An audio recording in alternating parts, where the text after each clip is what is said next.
Hi, my name is Sky and welcome to St. Joseph. He asked me what I would like to see happen in the community in St. Joseph. I would definitely like to see more ways the locals can make money from tourists in stalls or locations. They could show their crafts or anything, so I feel that would be great. Get out there and try to do more things in nature because I grew up, I love to surf, anything to do with the ocean, that's me. And I think people need to just chase some things, do them goals, you get me? My name is Wendy. I would like to see sports come back in St. Joseph. We had basketball. We had a team from area that went really far. And we had a team from Bathsheba, team from Bonwell, Horsell, Cat Road, that are real good. I think then they're Cornwall or something like that. And the young boys used to go to Grant Yard School like on evenings and play down Lammy's past the hard court down there and play basketball. And you know everything seems to go downhill. They start then with like netball. They're doing good in netball too. And the netball going down. That's another thing we like to see come back. The sports is what really had the players alive. Football. Every weekend they had football at Grant Yard School. On a Sunday, we would like to see how they come back too. So, the sports, work on the sports. Try to get back the sports. The community center is just out there shut up, honestly. They had dressmaking classes. Then you had the cooking and baking classes. That are going good. That they're going down too. And the facilities there just shut up. I think stove and oven and everything out there. So you just need to like open back up and get it going again. So there's a lot of different things that could be done in St. Joseph. People just gonna come out and start back getting things together and get back friendly neighborhood going again. I'm more into my trees. I'm a bud and a grafter. I'm more into doing trees and thing plants and mango trees and pear trees and what's not. That's my end. So even like if a course of that like had to come out and like getting involved and teach the younger people. Because I was saying that people need trees. And mostly grafted trees that they want, because you know them got the last space, so they want more smaller trees to plant around the house and so forth. So basically that's what it is. Friendly neighborhood, get back to everything will run smooth. Right there, so you're going to there, but you think there so too? You see youngsters out there scrimmaging, women doing the glee, but hard court on there. You got games going on there, people can't build a pavilion for them people, and everybody good here for the evening and socialize and play basketball, who's play cricket, football, whatever. And that was St. Joseph want right now. We got a pavilion out there that is just door side, nothing rotten down. We want repairs. We got youngsters that are willing to play the sport, but they ain't got nowhere to play. But I said the idea that we got is to open back at the pavilion, set back at the basketball court. There's good few years now the basketball court, they're just doomed. You can't play on it. Your rings want fixing, you want lights. We got other communities that got lights and got everything, but we ain't got nice out here. And that's what we want. We want help in that way so that we could build back the community, build back St. Joseph. Bring back what part it was years ago. Everybody will come in and participate, whether it come to sell, whether it comes to cheer on the men that playing, especially when Thunderbird's playing. You got other teams coming from outside and trying to dominate, but they can't get we dominate because we the poor, so we still on top. And we do that for 4 years straight, St. Joseph. But as I said, the idea that we got is to assisting the youngsters, seeing that the pavilion, the cricket field out there, so get lawn down, redo, because it want digging up and doing about much better because they can't play the cricket. You may like to play football, but you gotta get somewhere to play football. There's got up by the gymnasium, it's got all over Barbados, it's got by lumber company. Got youngsters that can play football, may not come from nothing to something that live in St. Joseph, but you just need the help. The format that I had years ago, as I said, I had elders that used to come that love the sport and make sure that the things happen. They will go to the ONCA, get the official documents and whatever that they got to deal with. Then they will come together, from district to district, from Lamens, Parks Road, Branchbury, Bathsheba, name it, what part of the north that got basketballers, and just bring everybody together. And they will got, on a Sunday, they will got 5 and 6 games going on one time. Then as soon as one game done, one finish, another one start. That would build the community, but you ain't got nothing so no. Just the facility that you want.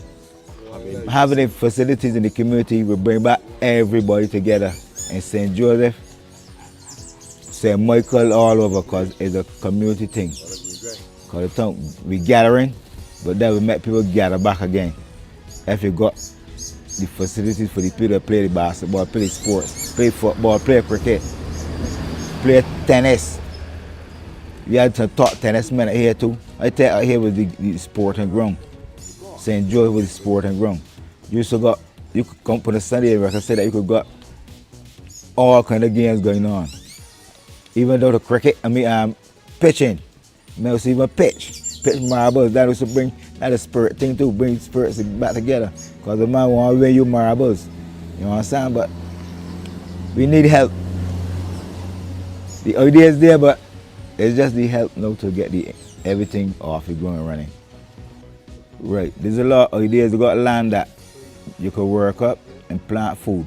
You got men in the community that are willing to do this thing because that would be they love that. Farming, doing things, making their own money. They ain't got to depend on nobody. Just give you the land and help boost the economy same way too, because you don't got to go outside and burn the food stuff when you got growing here locally. And then things that we as black people got to come away from. Going out looking for things we got right here. So right here and we own country and we gotta go. We got land. If you walk from here now, you can see the land that just there. Bare bush. That you make it work up. You could put, if they want water, go into water authority and get some water the same way too and work the land, get the food growing, make things happen, chicken pens, whatever they want to do. Because they got the land, they got the space, they got the room. But it's just that they need the help. And that's my idea. That will bring back community spirit too. Because years ago, the old people used to work together and build a stronger nation, that I will tell you. But if you got the people divided, it ain't gonna happen. But to make it happen for St. Joseph, give us some land, give us a facility to bring the youngsters back together, and St. Joseph be back where it was back in the days. That's it. Got too much people in the community right now for the community to be said they don't want netball, cricket, basketball, football. And right now we like some help boosting it too. For other people. All help in different ways, with coaching, practical.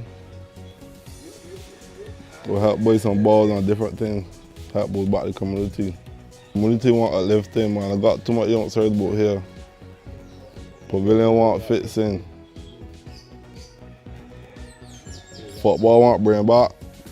Cricket and netball. Spirit in community day. They can't activity at all. Can't get no sports. Nah, so it shouldn't be so. Too much young people live out here. Years ago, you had a man like Reverend Clark at St. Anne's Church. He was the Reverend. He used to have some of the best fairs at St. Anne's Church. People from all St. Michael, St. George, all over come to St. Anne's Fair. And we used to have a robust time down there.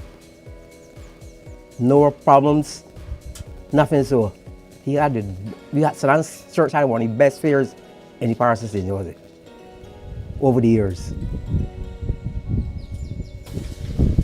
I would like to see something like that come back again. Yeah, and some street fairs. Young people like some street fairs, for sure. I would like to see more player parks throughout the community and like more gardening with real flowers. Yeah, that's my idea for this community. Sports is business in any community, though. Sport is bringing business, make things happen, bringing people from one neighborhood, from other areas, and businesses happen, drinks to sell, all kinds of things to sell, everybody eat, no? Sport is business. There is sporting community of St. Joseph. And it's no sports not playing there no more. No sports. None. No tennis, football, no cricket, because the Man City cricket pitch dead, cricket dead. Basketball, all the professionals out there, and nothing on using them. Professionals out there, rattling down, no?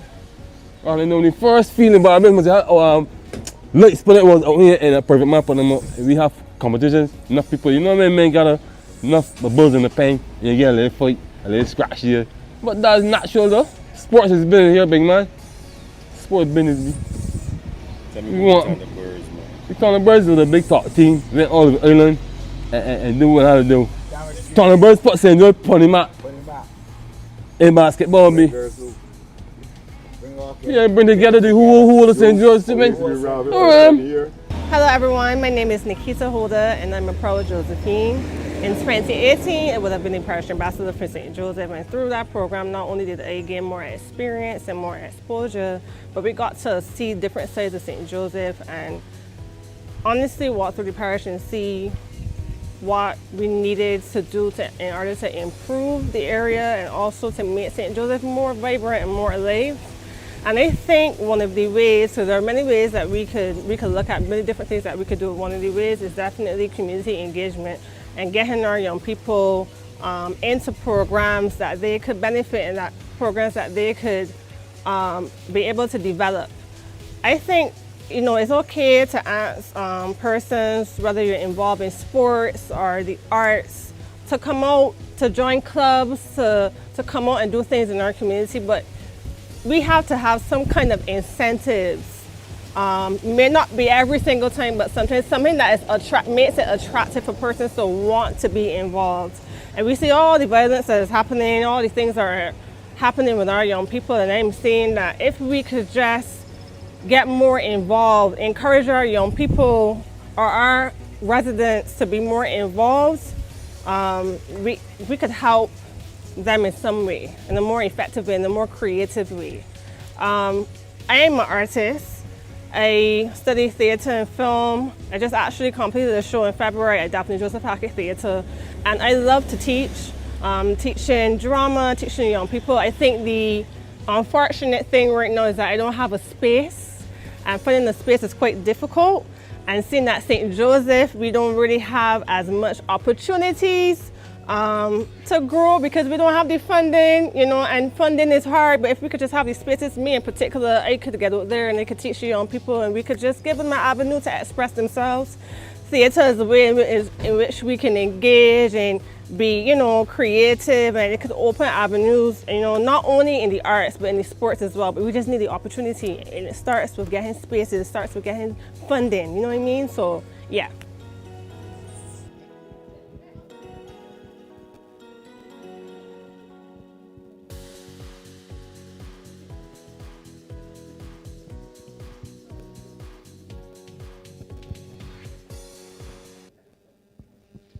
Thank you.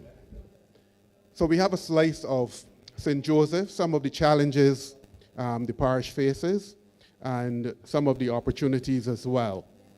So before we turn over to Alex and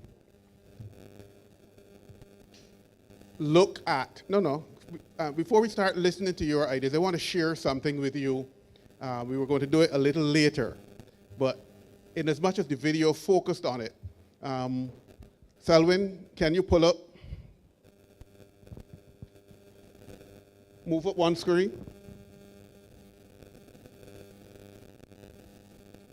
Again.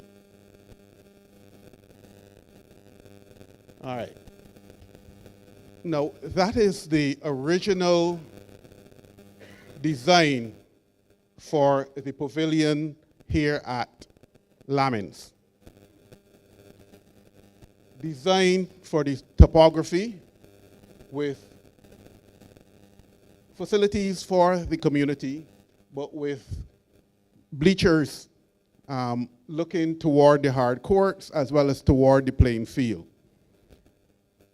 Now, go to the other photograph for me, please. Move up.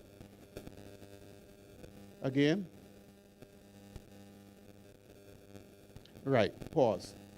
And this is the St. Matthias design. And we are at the stage of making a determination of whether we go with the original or if we go with this kind of design. And it's more likely that this is the kind of design that will end up being used, since it is easier to replicate across the country, across communities. And again, it is modular. It allows for a very quick turnaround in construction. So this is just my way of making sure that you understand that, well, yes, there are challenges related to the existing facilities. There are also plans well in place to begin to provide the kind of facility that will allow for the rebuilding of some of the sports that, according to the residents who spoke in the video, you want to see more of. So at this stage, I'll now let the moderators take control, and we'll go from here. Thank you. Okay, thanks so much, Roy. And good night to everyone. I want to say a special good night to the residents of St. Joseph. Good night to the MP for the area, the Attorney General, the Honorable Dale Marshall, members of Cabinet. I'd like to welcome you all to the St. Joseph editions of the Ideas Forum. So, not going to spend too long. My name is Alex Donks. I'm the Prime Minister's Press Secretary to my right. I'll let him introduce himself, even though I know you may be familiar. You may be familiar with the voice, but not the face. You know what Marvin say? What's the song? Remember the name. But not the face. Good night, everyone. A pleasure to be in St. Joseph. Looking forward to hear the many ideas that you will have. And as we often suggest, let us think them through and see how they can bring the most results for the people that you are putting forward the idea for and the solution for, and also how you can best fit it in to the community in St. Joseph and to the wider Barbados. So a pleasure to be here. We want to hear from you. So we look forward to hearing the many ideas coming from St. Joseph. Yeah, thanks a lot, Tahir. So at this point, I will welcome the first speaker. I have a Kevin Codrington. So Kevin, I'll ask you just to join us at the front. There's a microphone here for the speakers, so just come to share your ideas. Okay, no problem. I'm getting a sign from the back. So again, if you have any ideas you'd like to share, there's the desk at the back. You can join the PMO team and you share your ideas, and then they'll indicate to you which number you are, and then you'll come and you can make your presentation. So I'll go on to a Kenny Hewitt. And also, feel free, those at the gate. There are plenty of seats up front. So just feel free to come in and join us. Maybe you'll hear something. Maybe you'll feel free to share an idea. You never know. So, as opposed to being at the back and know that it's a little comfortable back there, we have plenty of space up front. So please. All right, we live. Good night. As point of introduction, my name is Kenny Hewitt. I live in Cleavers Hill, Bathsheba. I have been resident there for about 27, 28 years, but my family has been resident on Cleavers Hill since before slavery. I am a St. Joseph person as far as I'm concerned, and I am vested heart and soul. They told me 5 minutes, so I have 2 points that I just really want to get out, so I'll try and make it as brief as possible. Number one is about environment. I live in Bathsheba area. Was an avid surfer, a man of the sea. I have seen in the last 2 to 3 years the most erosion I have seen since I've lived there. If you're driving along the East Coast, there are actually points where at the fuller tides in the year, you're about 20 feet away. The sea is now about 20 feet away from the sea. If you go down into the Bathsheba area, down by the park area, down by where Dinah would be, you will notice that before there used to be 2 rows of coconut trees planted. The last row is now toppling, okay? Now, I don't know how the ocean works. The coconut trees slow down things, okay? But once that is gone, the sea just needs access in, and it can undermine 10, 15 feet in one good night. Simple as that. So my first recommendation is to look at the ability between NCC, Coastal, and us in the community. How can we plant 2 more rows of coconut trees immediately? You want the trees to get to a certain size so the roots are complex enough. It ain't gonna stop it, but to slow things down. Because when they're there, what would take them years to erode, if they're not there, can erode in a night. It's a simple fact to that, okay? Sticking on environment, I got serious problems with litter and the way Bajans deal with litter. We are, me included, everybody, I use the word Bajans, we pretty nasty. We put garbage anywhere as long as it's not around our house and things like that. A few years ago, we were doing a beach cleanup. Hard work, community effort, well done. I come down the beach the next week and I see Pampers sticking to the rocks and all sort of things. Why are you done with that, all right? I want to see signage about littering. I want to see proper garbage cans and whatnot there. I want a regular collection. I mean, we all want this for all of us, but I'm speaking specifically in the Bathsheba area, which is a showcase of Barbados, okay? Those are things I would like to see action on immediately, okay? And then in general, public education all over from primary school right up to us and our environment, because that's all we have. The tourists could come or go, we live here, and that's our environment. All right, I'm moving quick. All right, well, they told me 5 minutes, I had 2 points. The other point for me is, Bathsheba is currently a place where people pass through, okay? I feel that 90% of people that go on an island tour or tour around Barbados pass through Bathsheba. My real vision is to try to make Bathsheba, where I live and where I come from, a destination, okay? Oysters right now in Barbados is a destination. When they get on the plane in England or get on the plane in Canada, Oysters is penciled in for Friday night to go and get some Bajan culture and whatnot. Now, I'm not looking to replicate Oysters. In no way, means, or form, Oysters is Oysters. But I would like Bathsheba to become a destination. How do we make a place a destination? In all my travels, I would give an interesting one. There's a place in Martinique called Diamant. Diamant is in the middle of nowhere and it's just a field by the ocean. Diamant has cars pulling up, people getting out, walking around. Why? They have a story and they have signage about the story. Okay? A very big activity happened in Diamant with slaves, with a slave boat coming to shore. At the time, Martinique did not have slavery. They did not know what to do with the slaves. There's a mound going along with the whole story. It's like 6 heads because the male slaves were tied in 6s. Anyway, enough of that. Bathsheba got enough story. We got Amerindians. We got railway. We got surfing. We got fishing. My vision is seeing something similar like Diamant up by Hillcrest, explaining the Amerindian heritage. Down by Tent Bay, explaining fishing. Over by Dinah's, explaining the railroad. Well, I already got a mock thing out there for the surfing, but I would like something real for Bathsheba surfing down where Bathsheba surfing happens, all right? Now, my reason for this is you want people to stop. You want them to get out. So this is only the beginning of making a destination, but we have to tell our stories, and our stories are important worldwide, all right? After we get the story, I'll tell you, my real dream is to make Barbados the center of all art and craft in Bathsheba, which would be a bit of a change. You have the structure of restaurants there already, but you almost need now something else for people to come out. Also in what I'm looking at, to take things to the commercial end, if we can ever really get where we're going, I need BIDC to start to give a little more help to the vendors that are there. Now, vendors are strange people. Vendors work when they want to. They have their whole concept of why, when, and where. So I'm not telling you to go to someone and hardcore them this way. I'm talking about BIDC working closely with the people, okay? And find out what the issues are. Do you need a little help in some accounting, a little bookkeeping, make sure you're all right? You might not really want to be in something, but can I help you in bettering your display? Maybe we find somewhere to put lockers that people can keep their stuff safely, all right? But ultimately, another thing I would really like BIDC to do is to be able to do a study, Caribbean-wide. What sells? Is it jewelry? Is it photography? Is it whatever? What's the price point? Get right down into it. I want to see some science put in to assist the vendors, okay?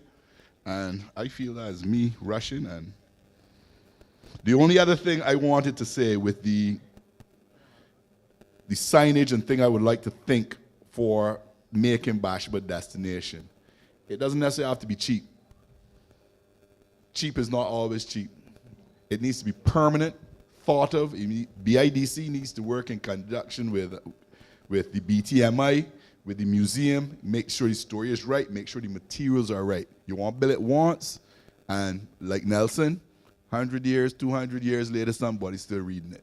If you understand what I'm saying. At that point, it's no cheap, not expensive. And that is it, folks. I kind of rushed it, but I hope I made some sense.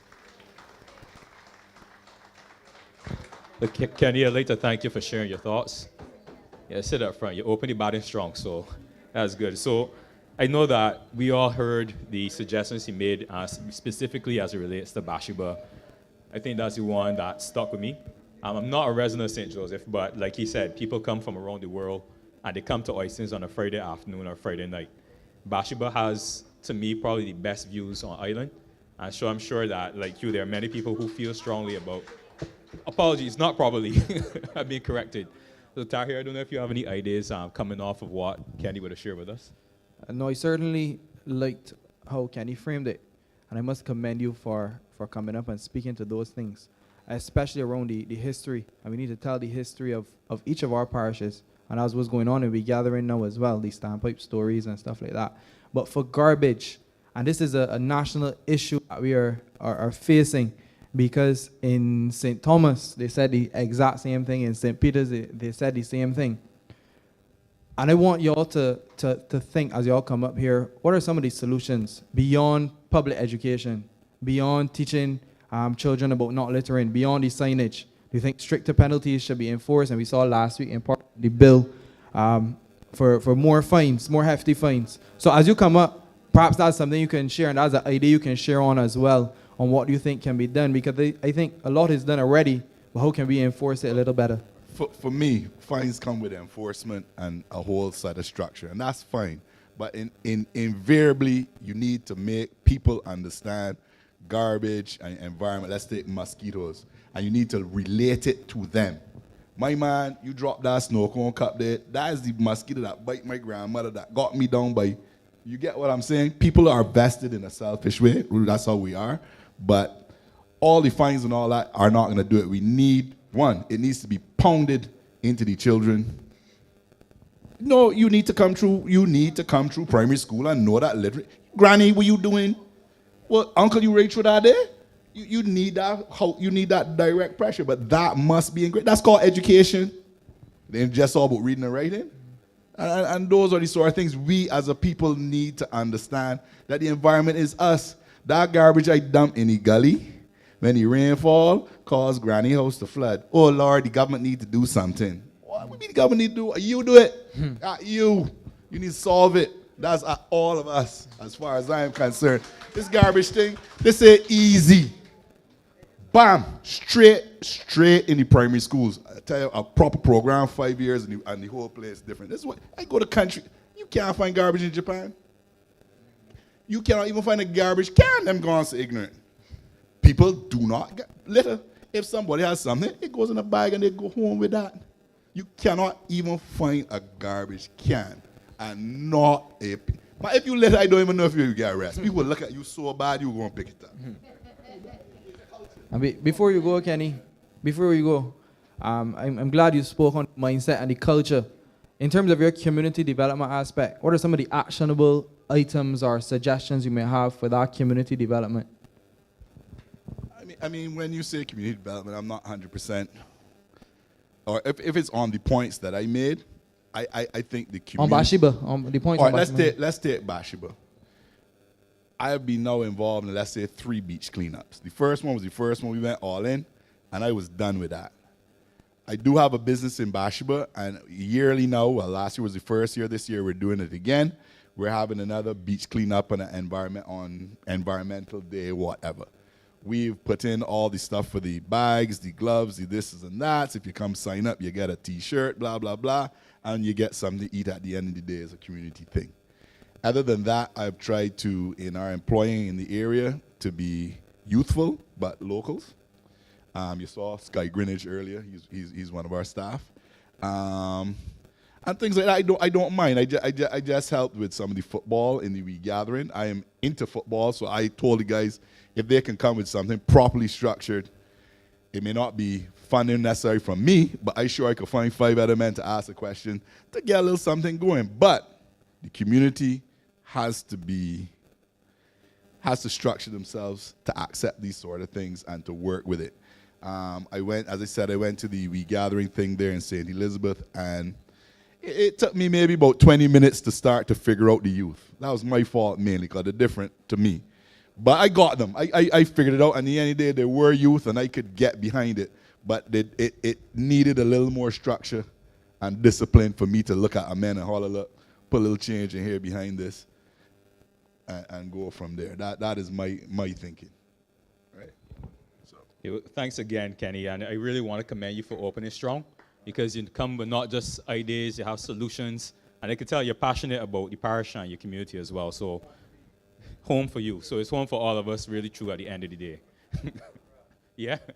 So thanks again, Kenny. I want to welcome the next speaker. I have Andrew Dixon. So Andrew, the floor is yours.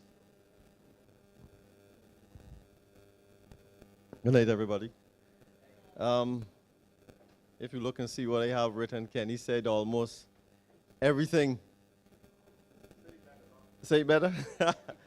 I also want to endorse Kenny and strengthen his point, because from what I have, I remember every Saturday after church, I spent at least 3 hours in Bathsheba Park sitting.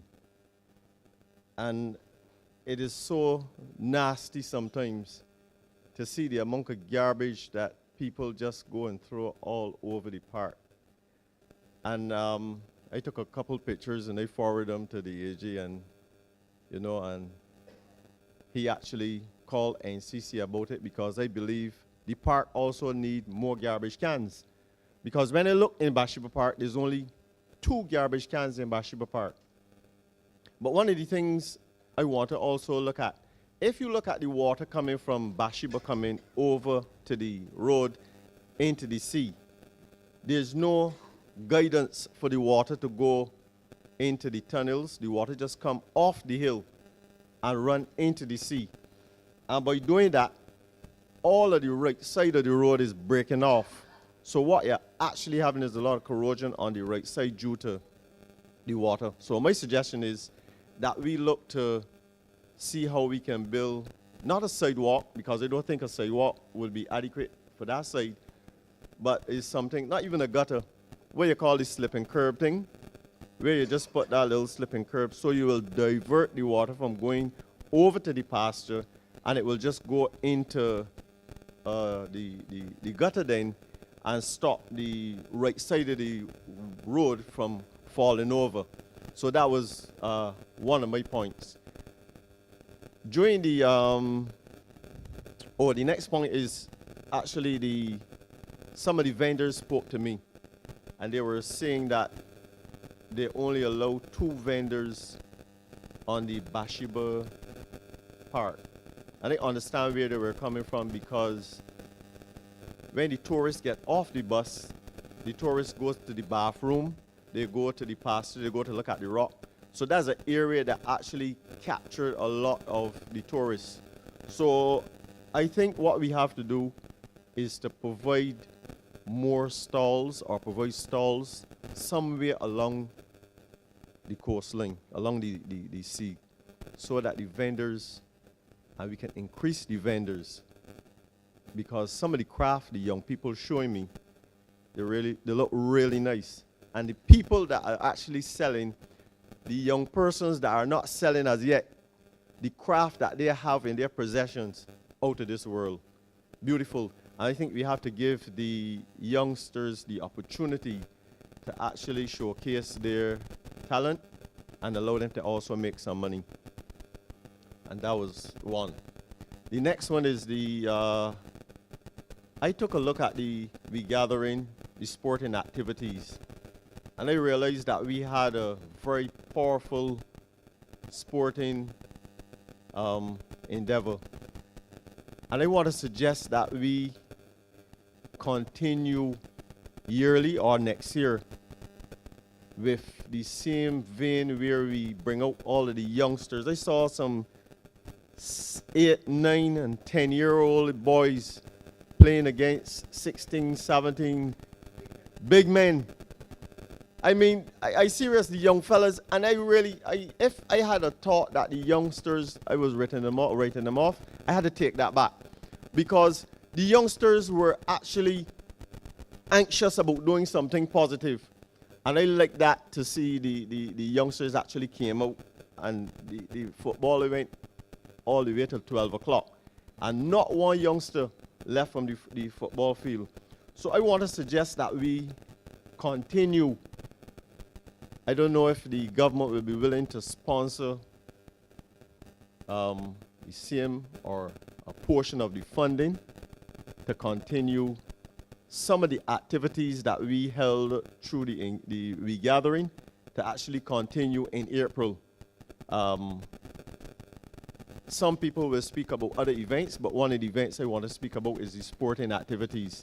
If we can continue, because I realized that the guy that was actually on the clip was actually speaking about sporting activities. Sports can actually bring positivity back to the community. The only thing I think we didn't had in our regathering is netball. And I had actually 2 netball teams in Bathsheba. And if you see the people come out to Grantley Adams and Bathsheba to just watch sporting activities, and I don't think we record one incident that will cause people to be fearful or not come out.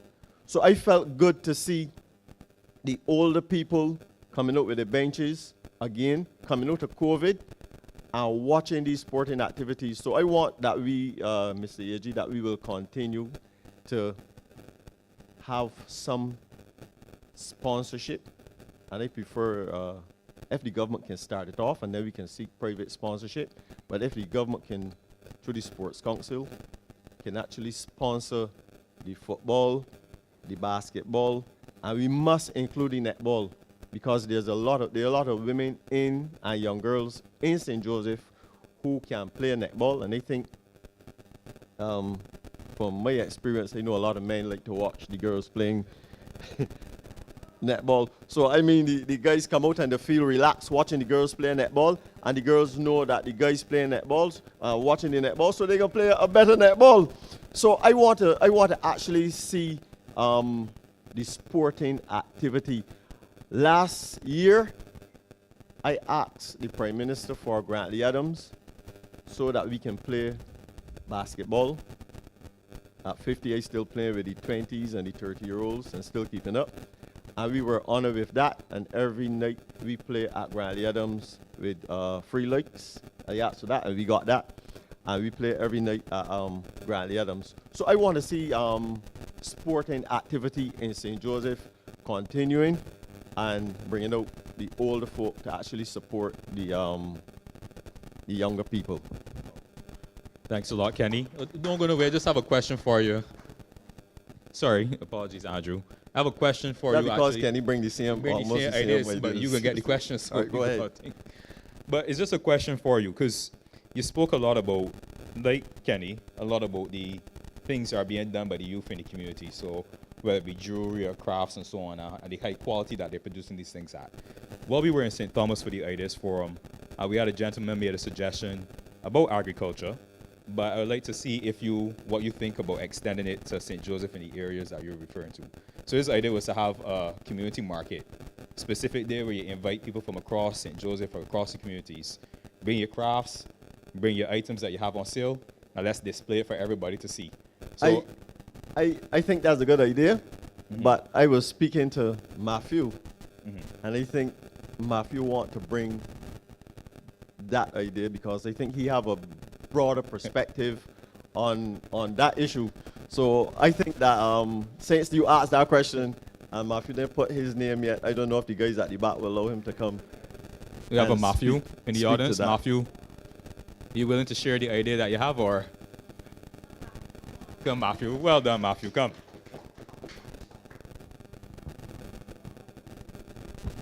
All right, way to put me on the spot, Mr. Dixon. Good night, all. My name is Matthew Hinkson, and I am the chairperson for the Gathering for St. Joseph. I would say that first off, thank you to the governor of Barbados for allowing us to put on such an event. I think it was tremendously executed by the team. We did 21 events in the parish, all without incident, all beautifully executed, and the community loved it, right? Mr. Dixon spoke about the football. We haven't had football to that extent in St. Joseph in over 10 years. So the same little boys, 8-year-olds, 10-year-olds, growing up, you know, playing little scrimmage on the beach or what's not, but not having the opportunity to showcase their highlight to that extent. It was really beautiful to watch. As it pertains to what was just mentioned in terms of the marketplace, we were actually discussing it earlier today, where when we had one of our annual events, which is the kite flying in Paris Hill, we had probably over 600 or 700 people there, right? One of the biggest crowds that we've had in a while, probably due to the gathering. But in looking over to the left side, and you see the sugar factory, Andrew's Sugar Factory. It has been basically desolate in I don't know how much years now, right? And we believe that that space can be repurposed to be somewhat of a marketplace for the parish of St. Joseph.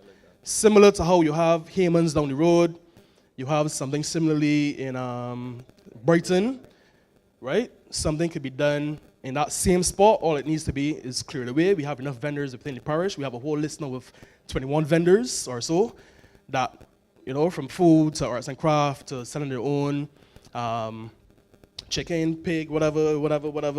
You know, you have a whole host of persons who are ready and able and willing to highlight and show their products. So that's one of the ideas that we would like to share.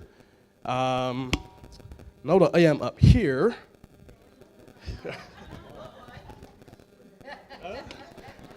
all right, so now that I am up here, when we first started the gathering, we did a motorcade throughout the district. We passed this school, we went to St. Elizabeth School, Grant Adams, St. Joseph was shut down at the time due to cow itch. Yeah, and it kind of hurt my heart to see the condition of St. Elizabeth Primary School.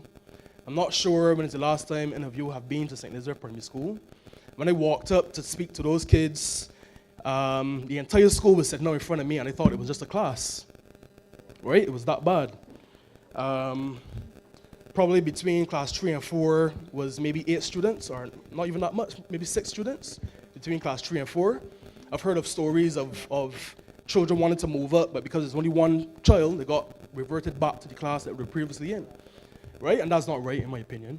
So something needs to be done there. The school has been, I've lived in St. Joseph all my life, I'm 31 years old, and that school hasn't been repainted or nothing like that in, I can't remember when, you know? So something needs to be done. Not sure if we may consider, I know you had a recent change of principal. Hopefully she can do some stuff there. Very nice lady, met her. But maybe looking at spreading the kids around between this school and St. Joseph's School, maybe, so as to not disadvantage persons. I mean, more logistics and more planning needs to go into it and thought processes. But the fact of the matter is the school needs help, right? External and internal. And looking at these kids, 20 kids for whole school is not something needs to be done, right? So those are my quick the ideas, right? So as I said, one suggestion would be to, among those 20 children, you have 2 schools that are going pretty well. Some years ago, this school was supposed to be repurposed, right? Because it was going on a downward projection. But this has came up now. So maybe something can happen with St. Elizabeth. If not, then you spread out the children amongst this school and St. Joseph Primary School. And that's the suggestion. Of course, you wouldn't now leave that school abandoned. It could be repurposed into something community related. If we continue the sporting stuff and culture and that type of stuff, maybe it could be used for something to that effect in order to further enhance the parish. Appreciate your thoughts, Matthew. I heard once you had mentioned these schools as well, there was a bit of chatter. So I don't know if that's positive or negative, but at the same time, I want to tell you I appreciate you sharing the idea. Because even if you may agree or not agree with it, what it's doing is promoting thoughts in your head as to how we can start to address some of the things that are brought up. So whether or not, as I said, you agree with his ideas, I commend you for coming on stage, standing at short notice, and sharing your thoughts about how we could improve with respect to the community development, and then some of the things that you've seen in your time when you've been on the We Gathering team as well. So thank you again, Matthew.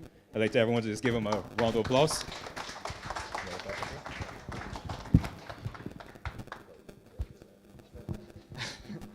I want to commend Kenny, Andrew, and Matthew as well. And speaking to the Attorney General and the MP for the area, if it's one thing that we've realized with the crime situation in the country, and a lot of people speak to it and say there's not much structured sporting activities or cultural activities like before. The men can just go and kick a little football, a little scrimmage, men can just play basketball by themselves. But I throw that to Kenny, Andrew, and Matthew. How can you come together? I know they have Mr. Vaughan, they still got, you said, Joseph Cultural Cricket Team? Or just St. John Cultural? They have St. Joseph Cultural as well. So you got the cricket team that does pretty well in second division and I think intermediate. You have the Bathsheba and BCL. How can you come together, put your heads together and come up with a football team? Because as you're saying, they have lots of talented young footballers in the community. But how can we now bring back that structure, whether it's football, basketball, netball, and create our holistic plan? So don't just throw it out and say that we have competitions. Competitions are fine for a period of time, but you want a structured activity over a prolonged period so that young people are engaged in wholesome activities for a long time. For example, the work Mr. Vaughan is doing, and you see him in the crowd, big at yourself at isolation. Those boys are I can call you out. The work those boys are doing over a period of time is much more structured and wholesome than just having a competition for 1 night or 1 week or 2 weeks. So you got a prolonged, holistic program that they could be in so that they ain't resort into any criminal activities or something like that. So we throw that out. Competitions are fine. I love competitions. Competitions can bring the hype and the buzz that is needed for a shorter period, but we want more long-term sustainable stuff. So I throw that out perhaps to y'all, and I think that's something that's needed throughout the communities in Barbados as well. So how can you frame that, Andrew? And y'all got the mindsets already. Y'all got the knowledge already. Put it together and see how you could get something structured, especially for football and perhaps the basketball and then, as you said, the netball as well. So that's just an idea that coming from what y'all are saying as well.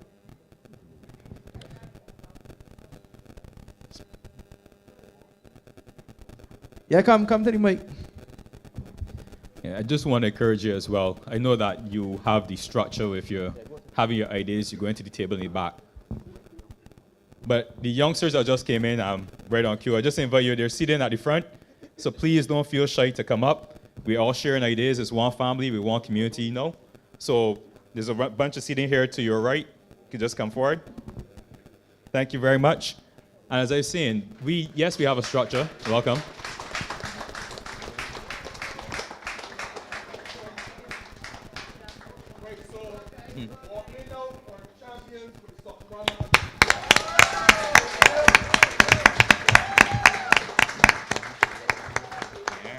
You want me to go ahead? Right on cue. Apologies for That's interrupting. that is quite okay. What I was commenting as I'm Carlene Hinkson. What's your name and where you from? Born in St. Andrew, raised in St. Joseph from the age of 6 till adult in Cleavers Hill. And one of the things I was mentioning when you spoke about the sports, I used to manage a netball team years and years ago. Melissa's here, she can tell you, year after year, you're putting in your own funding into uniforms and paying a coach and buying tokens. So it comes down to sponsorship. I know this guy here, he used to train the football team. Again, we had a football team in St. Joseph, but it came down to not having the financial resources to keep the teams going year after year. So I'm sure it is something that can be rebirthed, but these things call for financial resources, and that's just a reality. Yeah, so that's the point I was making. It's not that we've never had. We've had a basketball team, we've had a football team, we've had a netball team. They just all dwindled away because people become disinterested when there's no support, and that's just a reality. Yeah. Why would you ask me to do that? Put together a proposal. No, but the point I want to make is that I get you. there are enough activities, enough teams, enough different sports that if you have a coordinated approach to it, then you're likely to get a better result than a fragmented. Yeah, we can have a discussion on it and send something through our MP. Thank you. Yeah. Caroline? Caroline? Carlene. Sorry, Lean. Yes. And I... You remember me? That issue is not unique to just you. Coming out of COVID, my sport is cricket, and to a lesser extent football. So all the clubs in Barbados face that challenge of sponsorship. But the clubs that have done well in securing sponsorship is the club that has the best structure and the best system in terms of, okay, what are we carrying forward? Who are the players? What are we looking to achieve?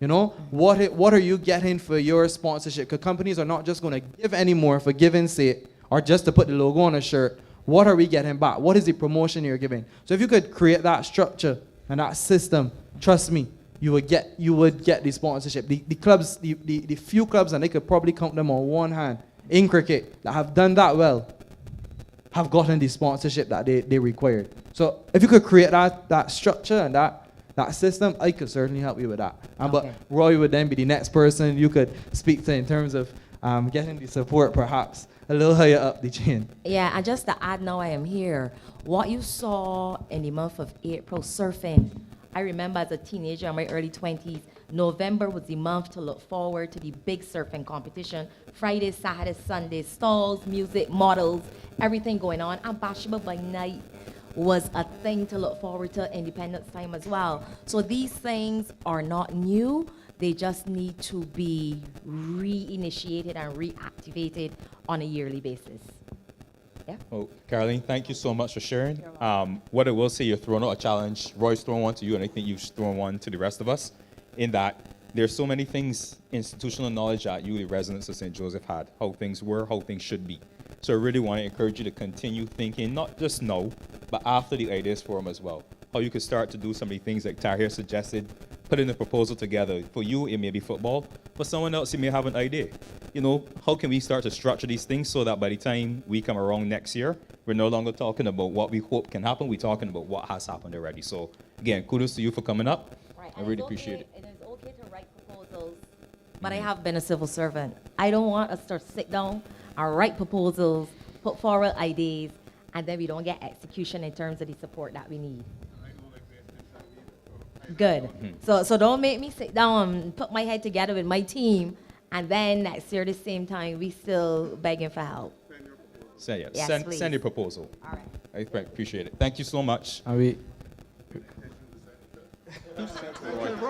Send it to Roy. And we talking about sports. Barbados Pelicans are 53 for 3 after 8 overs for the persons that like cricket playing in the breakout T20 league. So the next person is, just a reminder for the persons who have now come in, if you want to make a contribution, just register at the back with Darian and your colleague. I'm not sure your name. Just raise the hand at the back. Yes. Shakira. You can register your contribution there and then we'll call you to the mic. So next up we have, I'm getting some feedback as well. I don't know if it's from the mic or if it's just the speakers or what. Mr. Dexter Marshall.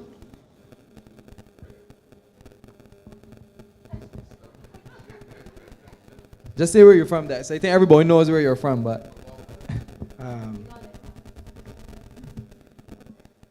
My name is Dexter Marshall. I'm from the other end of St. Joseph, which is Cambridge. I'm here to represent my sports, football. And it really got me out when this Brigadier St. Joseph came and they said we had football. And I was working with Lamis football players. Started 4 years ago. And we used to come here every night, Tuesday, Thursdays, train. They don't want to know about competitions. So when they heard about these competitions, I said to those guys, look, we're going to win this competition. And I was very impressed that actually the Gary had a football competition. And the first night we were in St. Joseph, Bathsheba, I saw some talent that I was amazed that St. Joseph got some talented football players at both levels and everything. And I want to make a solution how we could make this better, how we could make St. Joseph the best football place in this island. Who don't know me, I am the most qualified Brazilian coach in Barbados.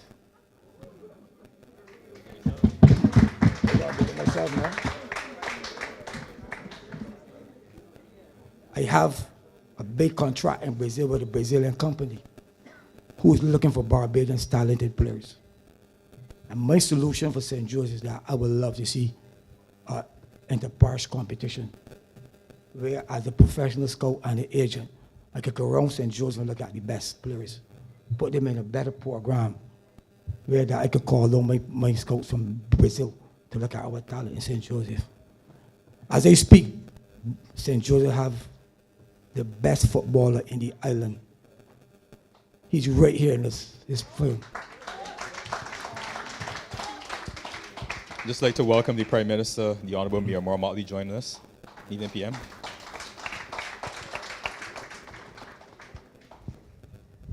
His name is Dickery Marshall. He's of Comamere, he's 14 years old. 15. I can give you the history of what he wanted to do in St. Joseph. He was spotted in 2019 when he was 9 years old by the partner I have in Brazil. And we had over 60 kids at Harrison College. And he was doing a lot of Brazilian training. And he said to me, how old is that youngster there? I said, he's only 9. He said, no, that can't be true. I asked, why? He said, look, every Brazilian drill I do, he's doing it better than anybody else. So I started to laugh. He asked me why I laughed. I said, because that's my son. And this is what he said to me, Dexter, at that age, he's too gifted to be in Barbados. We need to get him into Brazil. COVID came 2020, shut down everything. Last year, it started. At 14, he went straight to the professional team. He didn't even go to the youth academy. He trained with the professional team all summer. He went back in December to do pre-season training. The club technical staff said, Dexter, your son has the ability to become one of the best players in the world. You need to clap for that. He's Beijing.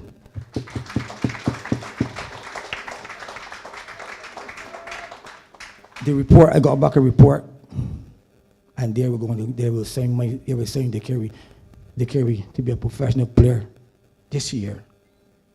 And stand up, let us see you, man.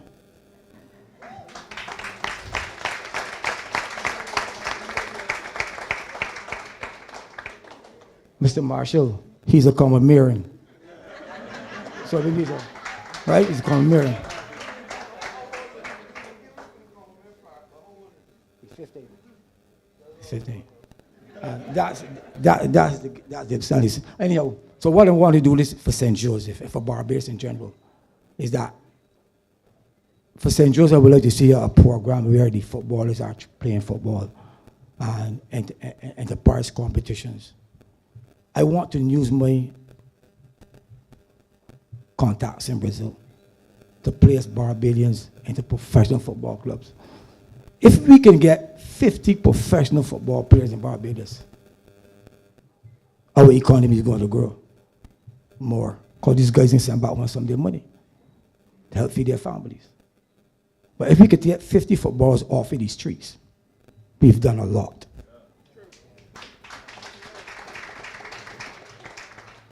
There's no way that we can stand here and let the subcultures determine where our children's future is going to be. We, as the leaders, from top to bottom, have to be very vigilant. Give our young people a chance to do what they love. And I am willing to implement this program through St. Joseph. I know it's going to need some funding. I said St. Joseph. But it has to. It can start from here, then it can spread all Barbados.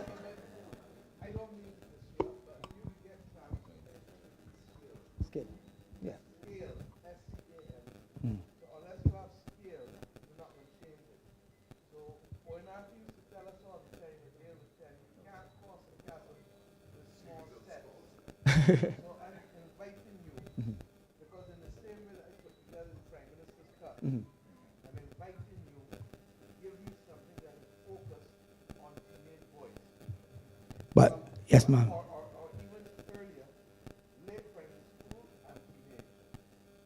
If you could remember, ma'am, a couple of years ago, that's what you said to me when you were with the only person that funded me to travel to Brazil to become the coach. Is that when I return to Barbados, and that's what I'm going to do. I'm going to take your advice and work with primary school to secondary school.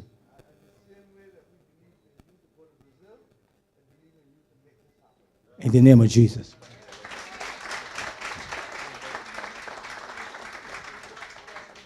Yes, sir.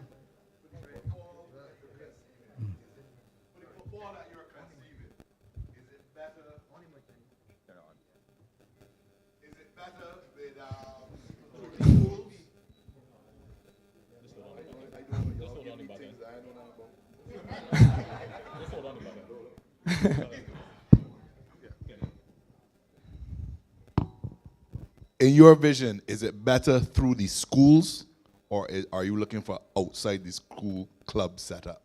I prefer the premise. I prefer the schools. Okay, in my thinking, I like the schools because the schools already have a semblance of discipline. Yes. A lot of them have at least somewhere to play on and whatnot. Yes. I had been in contact, I can't remember the Rasta guy that invited, I had sponsored some of the football for the regathering. I can't remember the name of the guy that called me.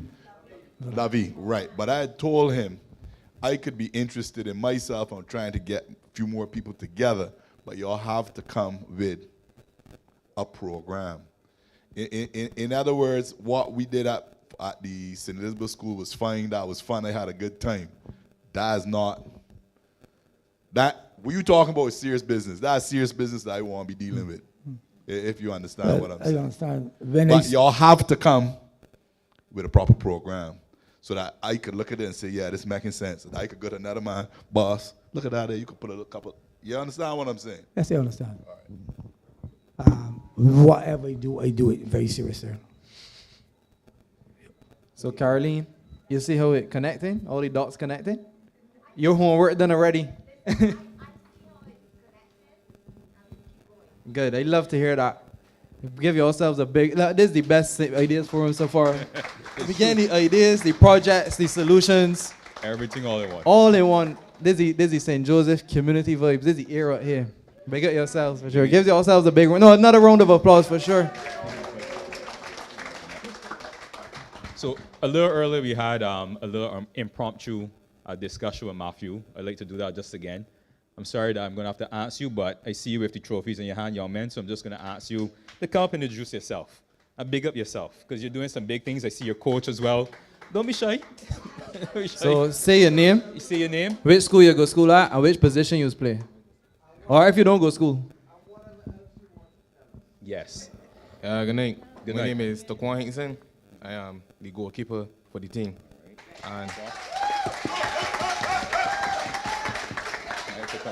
And in the final game, we won, and I think that the team actually did what we were supposed to do in that tournament, and that was focus on winning. And for the rest of the players, I thank y'all for coming out, and the whole of St. Joseph for coming out tonight. For y'all, show y'all all my respect, and thank you very much.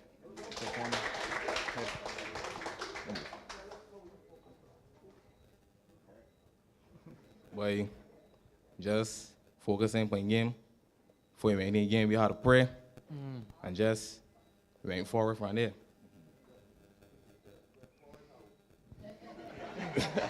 The coach gave you certain instructions, like Yeah. So before the last game we played, the coach was telling me about gave me a couple of tips on goalkeeping, and so it was before it was in the bar standing up, and it was not getting out a tap the ball or anything. So I realized it make a change when I started to do it, and then we went it on the field. But the training was there too. The training was there too. So every evening, some evenings the coach don't be out here, but 4:30, 5 o'clock, fellas here all the way when you pass up in the evening.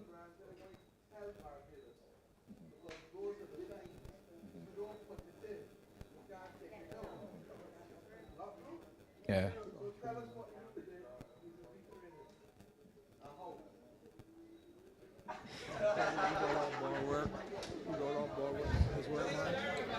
Sorry, so upon the evening, we will come. All right. You're the goalkeeper. All right, so for the training, we will come up on the evening, do a couple of laps around the field, then ball passing. Then after that, we will get some cones, maneuver in between them. Then we will play a little session between one another whenever the time is available for it. So, I don't know what to say. Mr. Goalkeeper, Mr. How? repetition. Yeah. I think at least 2 days a week.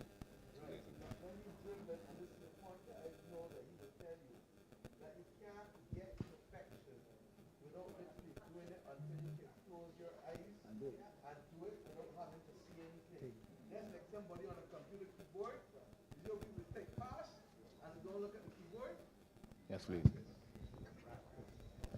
What happens is a lot of times people get tired of training. They had enough, but you're not ready. That's true.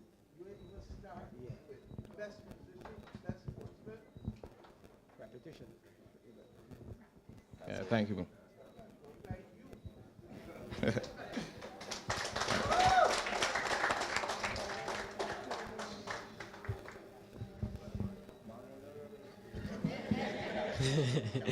Good night, everyone. My name is LaRon Goodrich. I am 18 years old, and I go to school at Derek Smith.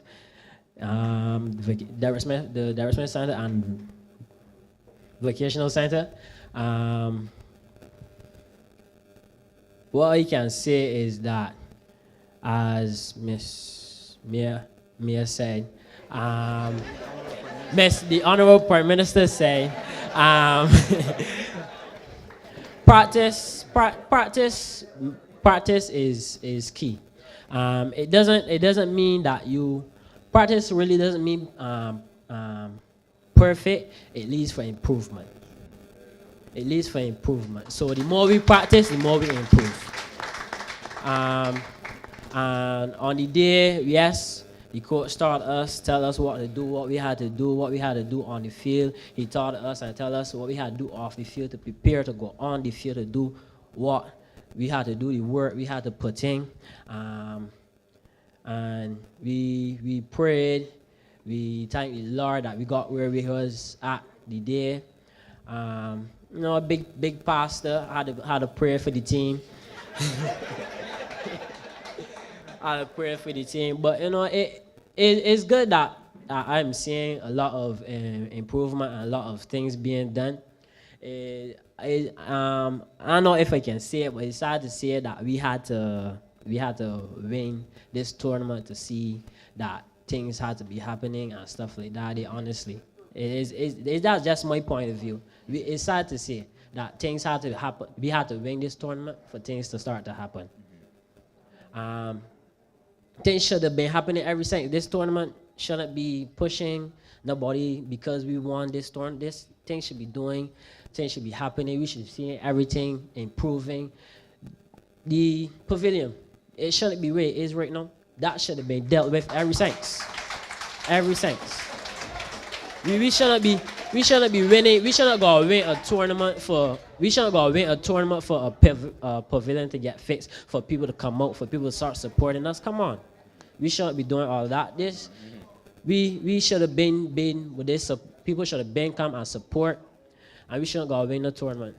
This should have been done every since. Everything should have been dealt with earlier. Earlier would have been a lot better. Not know that we win the tournament.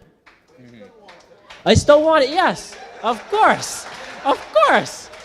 Now that we are getting support, I would like to see this team go far. I would like to see everybody playing the world. Because I would like to do stuff. I would like to get away. I would like to go away. I would like to do all this stuff that the coach is telling us about. Honestly, Barbados is a great place. But to have more opportunities out there, you can't stand in one place. All right. And as saying that, I thank you everybody for listening. My name is Laurent Goodrich again, and good night. Thank you so much, Ramel. All right. You have anyone else? All right. Hey, I want you to come. Hey, don't make that the mic. No. Yeah, good night. Good night. Yeah. State your name. Yeah. Most of the people here know me. My name is Joshua Blackman. I'm 19 years old. I go to the Barbados Community College. Realistically, initially I wasn't planning to play in the football tournament. Well, no, let me not say that there. No, I wasn't planning to play. I didn't know about the tournament to play in the tournament.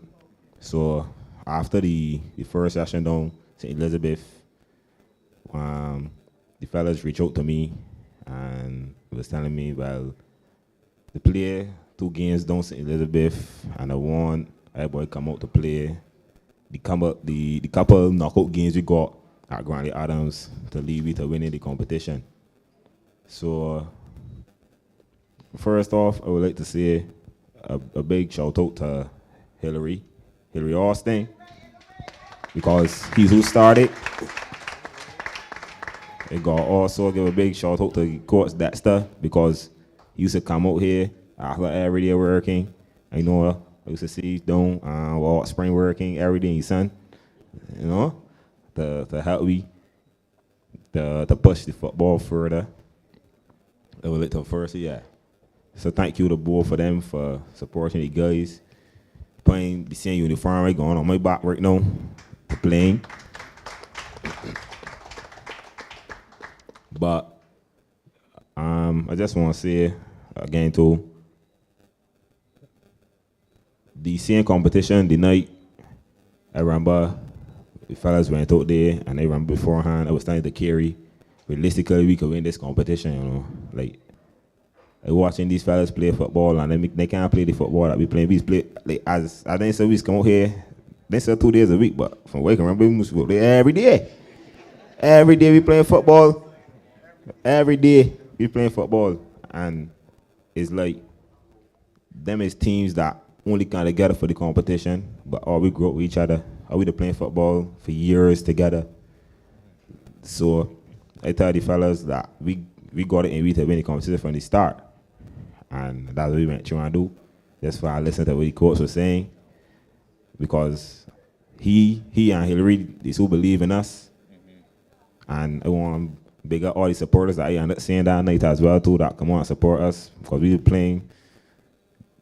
You start the Thursday and finish the Friday. I remember Friday morning, 1 o'clock, outside cold, like tired, eyes droopy, and they playing football. Would have never imagined it. So I just want to say thank you to all the Josephines. As a Josephine myself, we grew up in Thor's Corner. Yeah. Just want to say thank you for all the support, and hopefully, you know, on to greater things. Just want to thank God for small mercies. We was able to win the competition. Yeah, thank you.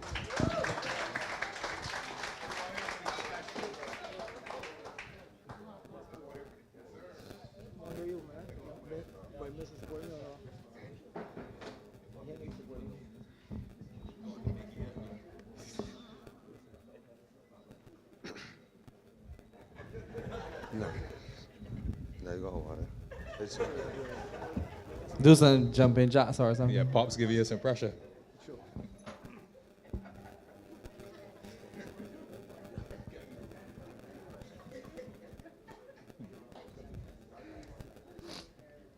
Good night. My name is Courtyard Marshall. I am 15 years old. I attend the commerce school.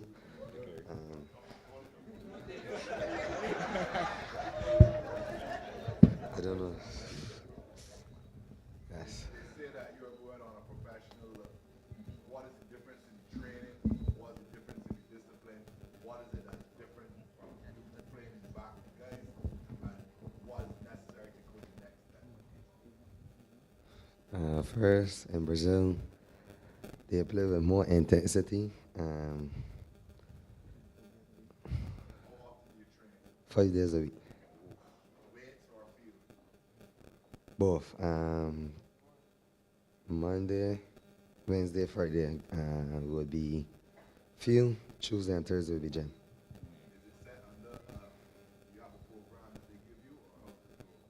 Yeah, there's a program. They come and set it out. You have to go through, and you repeat that every day. Yes. Weekly. Yeah. Is there a cutoff? If you don't make the standard, do you go? I'm just trying to get Yeah, I know. I met his standards, so I wouldn't know.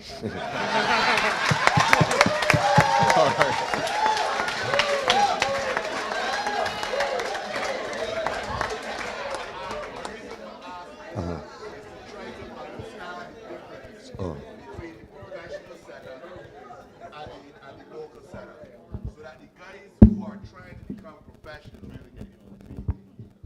So that the guys who are trying to become professional can see what it is that is required. Because it's not just simply talent. You got a dedication, there's a workout, there's a discipline actually. You understand? So I'm just trying to squeeze that out of you for my own knowledge and for all the rest of the people as well. That's really it. Yeah, so like, as you were saying, it is, you need a certain level for they to not cut you off, because they're looking to make you the best. So if at that point you're not good enough, they're gonna cut you. Any more questions? How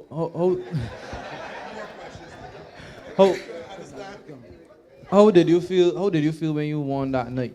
How did you feel? What was the emotions like? Honestly, I felt great. I actually come out with the team. The team actually pushed me to do better, and like we actually executed the plan. What position you was playing? Left wing. Left wing. So you quick. Yeah. Fair enough. All right, give him a round of applause. So, I see everybody speak except the man with the cup, and he looking at me and saying, "Nah, we want to see the cup. Show, just raise the cup. Everybody come to the front and take a little picture with the cup, man." And the Prime Minister's pointed out 2 more that want to speak as well. So come on, give everyone a round of applause, man.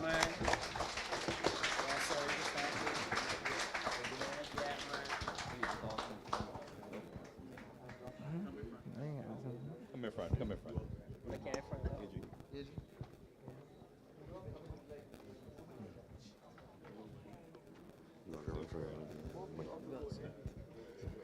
So now we have, come around, don't worry. I can give anyone here, anyone, especially those who have not spoken yet, the opportunity just to share one thing, if you could, with the audience here. You're speaking to the residents of St. Joseph, you're speaking to the country, and we're all proud of the achievements that you've been able to accomplish here. So just one thought that you want to leave with us. I want to hear from somebody I ain't talked yet.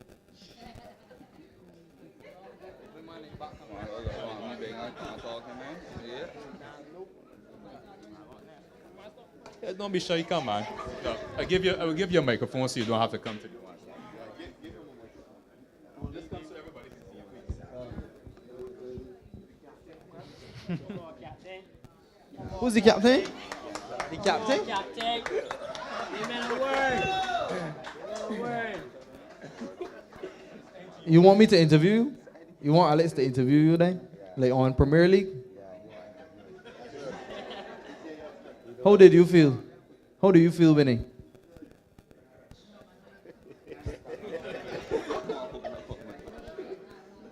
I know I talked before already, right? But I come back on again. So we felt great after winning that tournament.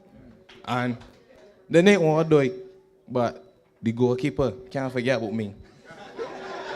Right. Really and truly, I feel that St. Joseph, like sometimes the residents, the people that live in the community, like we would like to see y'all out more often to like more events that the youngsters holding. Like that would give us like the encouragement that we need to keep going forward. So I think that the football and cricket and stuff, like sports, should really come back to St. Joseph to keep some of we, like the kids, occupied and off of the road.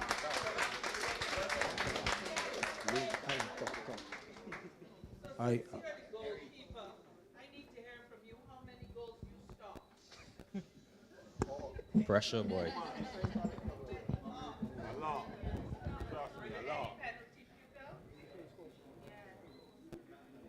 Yes, please. Yes, please. In the finals, when it was like last minute, somebody hand the ball in the box and they had a penalty, and he stopped it.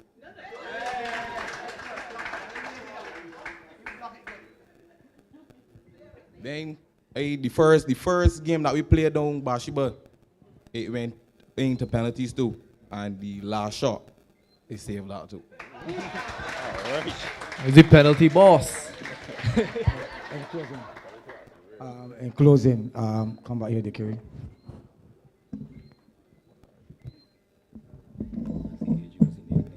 This one is for the Honorable Prime Minister Mayor Motley. It's because of you that I'm standing here with the knowledge that I have. And I want to thank you from the depth of my heart that I didn't become a professional player, but you helped me to gain the knowledge that I could train youngsters, especially my son. I know that he is going to make Barbados proud, very proud. And I'm going to tell you he's one of the most skillful players because the Brazilian said to me, he can become the best. And I am going to go all out to make sure that he make this country proud. And I will hope that, it's a very costly venture. And the only way that is going to stop is when he become a professional player. But I want you to know that, like, come this September, he will be signing a contract for the Youth Academy.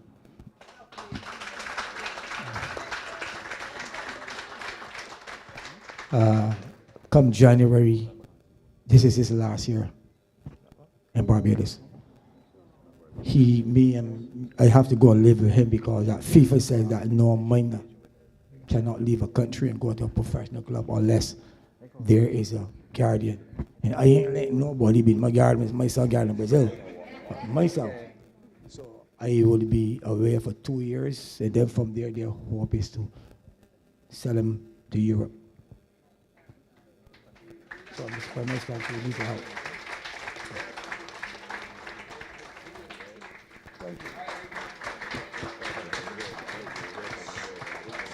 Well, no problem. I really want to give a hand to y'all young men. You're doing some positive things. You're bold, you're brave, you're well drilled, as you can see by your coach. So kudos to you, and I'm sure that you'll be an inspiration for many young men and young people across the country who love sports and everything else. You've done well. So thank you for coming up at short notice. Well done. I think your name the Thunderbirds. Thunderbirds, that's correct. Somebody tell me that's the name of the team. Well, good. Yeah.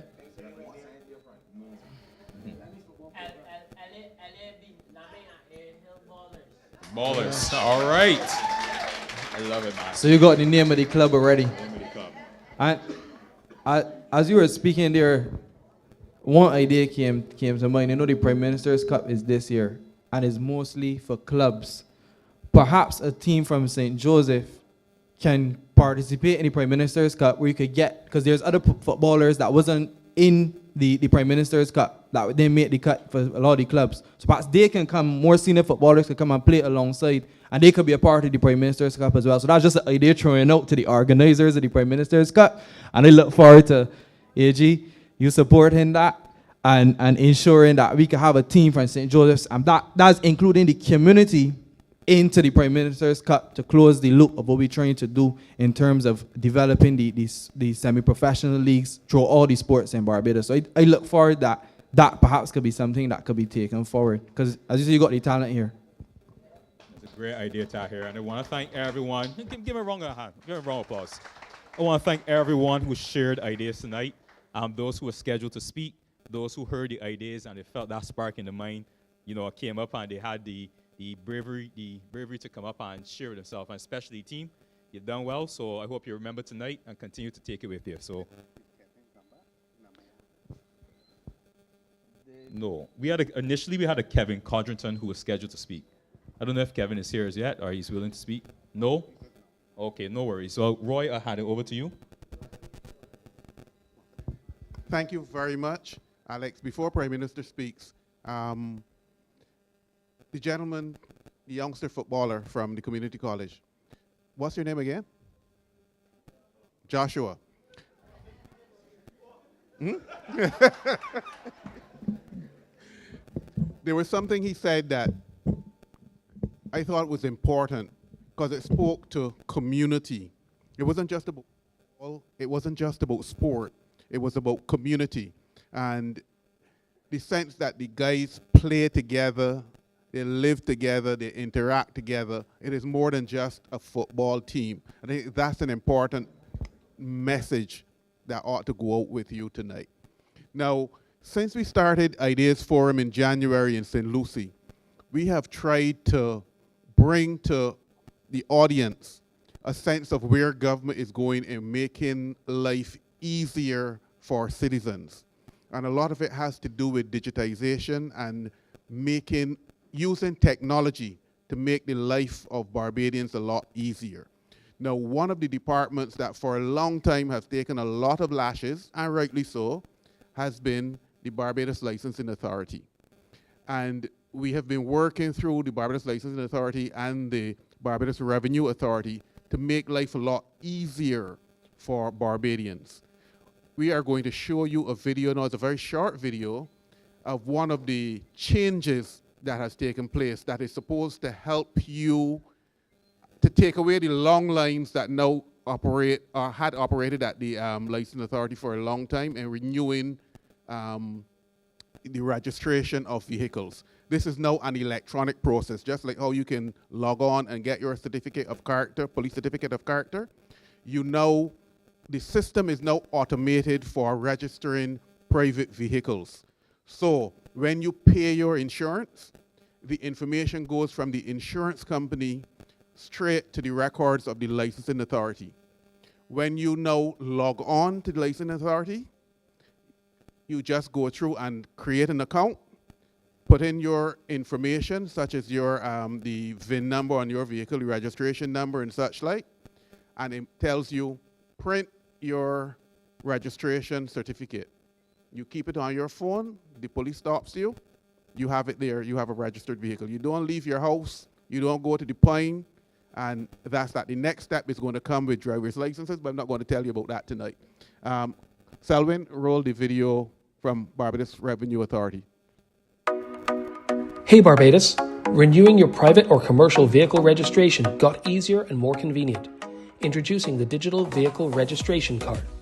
Go to portal.bra.gov.bb to register and download your vehicle registration card online. Here's how. Make sure your vehicle insurance is valid and up to date. Also, have your license plate, chassis, and engine or VIN numbers ready. When on the portal, go to Vehicle Registration Card and select Download or Print. You'll first need to create an account by entering your email address and creating a password for this purpose. Select Taxpayer if you are the legal owner of the vehicle, or Tax Agent if you're doing it on behalf of someone else or for an entity. Next, enter the confirmation code sent to the email address. Then, follow the prompts to complete the account profile registration. You'll be asked to complete information related to the registration type selected. Now you're set up and your account is activated. On your dashboard, go to Vehicle Registration Card and use the form to access the registration card. Enter your license plate, chassis, and engine or VIN numbers, no dashes. Once your insurance information has been submitted by your insurance company and it matches what's in the licensing system, you will receive a digital vehicle registration card. Download it and save it on your phone or print it. That's it. So skip the trip. Ensure your insurance is up to date and access your digital vehicle registration card online, not inline. Visit portal.bra.gov.bb today.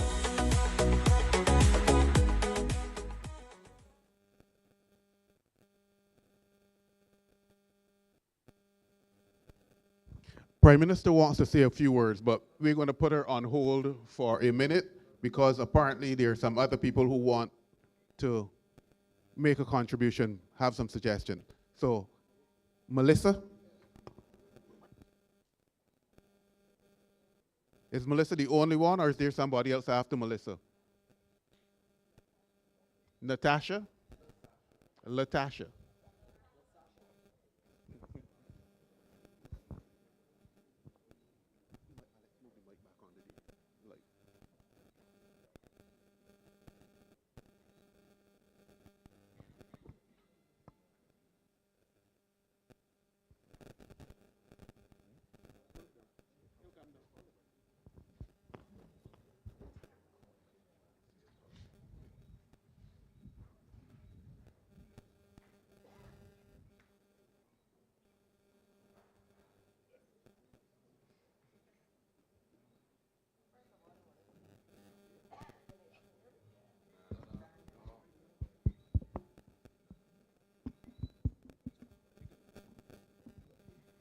All right, good night, everybody. First of all, I want to say good night to Madam Prime Minister, Senior Ministers, Dr. Dukas, Attorney General, and other members of Parliament, and everyone else that's here. First of all, my colleague, let me call him that, Matthew, he had spoken about St. Elizabeth Primary. Now, he would have said St. Elizabeth has a declining role, a role of probably 30, around that number. And he would have alluded to around 30 or so, correct? A small number. So he had spoken to the fact about maybe it should be closed, you know, put the other children at different schools. I disagree. I disagree because I believe that a community should have a primary school. Initially, it was there for a purpose in terms of whether it was transportation, whether it was convenience. But what I think we should do what I think the Ministry of Education should do is to find out the reason why it has declined. What has caused it to decline? Could it be the programs? There aren't enough programs at the school. Could it be other resources? Could it be convenience? Because some persons, I believe, in terms of where they work, they would maybe move the child to a school that is close to work. And, you know, because obviously it would not feel comfortable. I have a 10-year-old daughter, so it would not feel comfortable with anybody picking up my daughter from school. So if that's the case, why not then look at after-school program? You know, homework programs, activities after school, so that you don't have to move your child out of St. Joseph or to St. Bernard's or St. Joseph's primary school, but the child can remain at St. Elizabeth. You're not able to get home by 4:35, but there's an after-school program, a safe after-school program that can keep your child until you get home. Apart from that, another idea would be to, as I said, not close the school, because I see that as, you know, destroying the linkage between community and school. Yeah, that's that. I have an idea also for the former Andrews factory. I think somebody else would have alluded to it as well, turning it, you know, maybe not as upscale as Hammond's, but something along that line. Local market. You know, we have persons in St. Joseph who does leather craft. So does shoes, bags, belts. You know, it will be employment for those persons as well. We have hundreds of tourists every week driving by in safaris going Bathsheba, they go all over St. Joseph, but they have to pass Andrews. So, you know, turning that into something that could bring in money for the economy, it would be a good idea, instead of seeing the galvanize all around it for years now. Right. You know, do something with it instead of just letting it be there. Turn it into the market. It can also be a place where persons can go and have workshops, song theater, stuff like that. Yeah, I think that's it for me.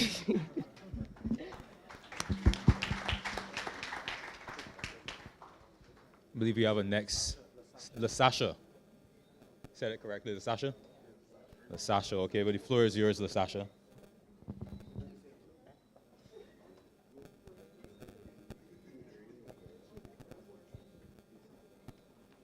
Hi, good night, everyone. My name is LaSasha Lane. I am a pro-Josephine, born and bred. Was a part of the regathering committee.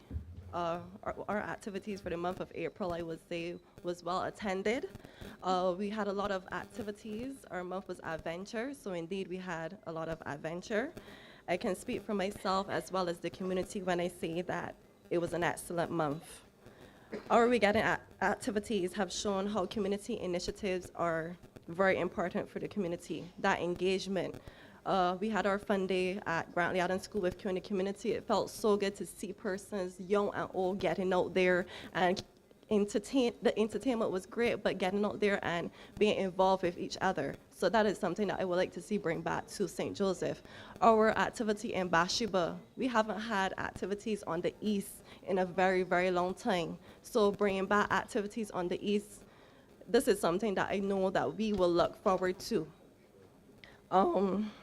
It would be a pity to see another 5 years go by without something like regathering. So I would like to bring forth the idea of, even if it's not a whole month full of activities, but if we can have at least some activities funded by the government, where it could be cultural, it could be sporting activities, that we can get persons out there, get the community out there, get young persons involved as well. So that is something that I would like to see going on a yearly basis, if that can be funded by the government. Another thing that I want to mention as well would be, I have someone from the diaspora that would have sent in their idea to me, so I don't want to go without mentioning her idea. And she would have mentioned staying active is essential for maintaining good health especially for those persons up in age.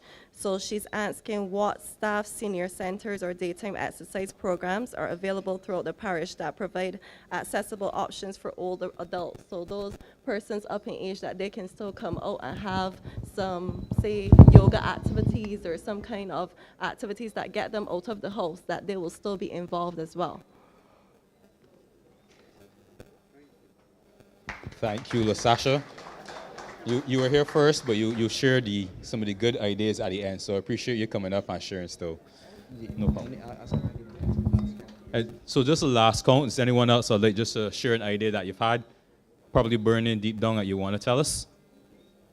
Going once, going twice? Sold.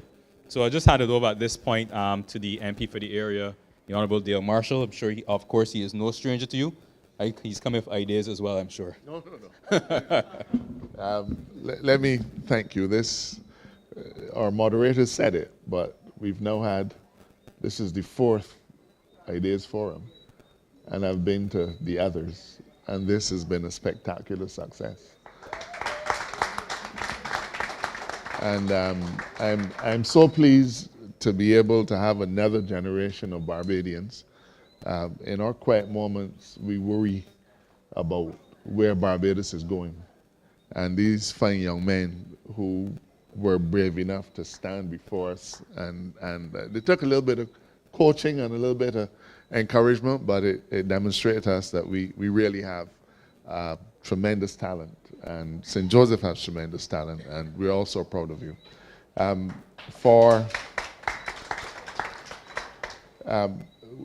For previous years, we had the Parish Speaks, and I don't know, I think the Prime Minister would agree that they really became venting opportunities. And while that has its place, I think there was much wisdom in asking, in perhaps when you point at somebody, their fingers pointing back at you. So there was much wisdom in trying to find a different way of engaging with our constituents, with our parishioners. And I'm so happy that for the first time, we now have an engagement where our young men, where our older folk, our various community leaders, and those who are not community leaders, have taken the opportunity to come out and speak forcefully. First of all, it tells us what the issues are that you're concerned about, but it also puts us in a space where we say, perhaps for the first time, it isn't all about what government can or should do. It is often as much what are those things that we can promote and do ourselves. So before the Prime Minister comes, and I think she's ready now, let me thank you all, first of all, for a wonderful regathering month. St. Joseph has been spectacular. I want to publicly thank all of the members of the team. And LaSasha, I am so very much in agreement with you that we shouldn't wait another 5 years or another 4 years to have a regathering. April is now ours, forever. And we have to find a mechanism. Don't know how we can fund it, but we need to make it our business that April of 2026, that we find a way to do some more gathering. You guys did a great job, and I thank you from the bottom of my heart. Prime Minister?